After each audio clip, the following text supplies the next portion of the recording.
Is atheism or unbelief a matter of God's existence or our resistance? This is Aldous Huxley. And the title here is When Reason Isn't the Reason for Unbelief, because the reason he wasn't a Christian is not because he found reasons against the Christian faith.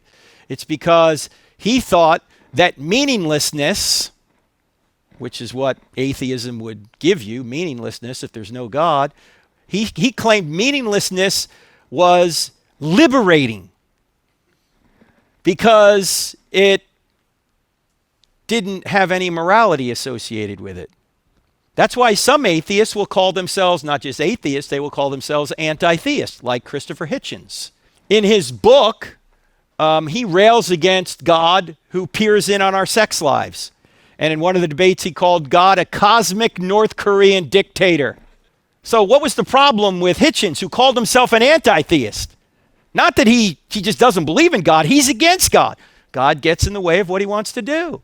This guy, Thomas Nagel, who's a brilliant philosopher at NYU, wrote a book about 20 years ago in which he says, I don't want there to be a God.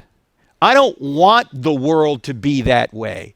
He said, one of the most troubling things to me is some of the most intelligent people I know are religious believers. And then he said, you know what? He said, I have a cosmic authority problem. And at the time he said, I think people like Richard Dawkins and Christopher Hitchens also have a cosmic authority problem. But he doesn't want to look at the alternative known as theism. He doesn't want to go to God. He's trying to find it some other way. But he's at least admitting the problem.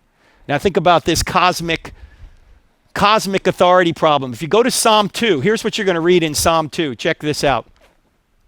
Why do the nations conspire and the peoples plot in vain? The kings of the earth rise up and the rulers band together against the Lord and against his anointed, saying, let us break their chains. Let us break God's chains and his angels.